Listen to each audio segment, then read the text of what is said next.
Another N series cabin again mga kabisyo, Japan Surplus. Kalarating lang nito sa Kainilo Paypay. At dito na didiretsong iupo. Yan, meron kasi ditong kabisyo natin na medyo damage na yung ulo nila. Kaya sabi namin, palit ulo na lang para balik sa dati yung kanilang unit. Balik yung tindigan, yung pormahan. Kaso yung spline niya naputol. Dahil putol yung spline, ayun, putol nga.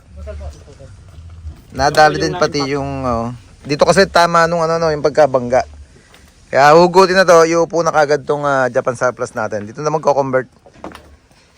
Diretso na dito. Diretso upo. Diyan na i-convert yung manubela from right to left. Palit dashboard, upholstery ng upuan at matting. Ganyan yung mga ginagawa natin sa mga Japan Surplus natin na cabin. Yan, N series to na makited. NKR lang yung makited. Meron tayo sa loob, NPR mga kabisyo. Meron na tayong upuan, yung kay Sir Andy Malaluan. Sariwa rin to, yung nakuha natin to. Yung ilalim niya ng titingnan lagi pagka kukuha kayo ng unit mga kabisyo. Kasi kadalasan yung ilalim ang unang na damage.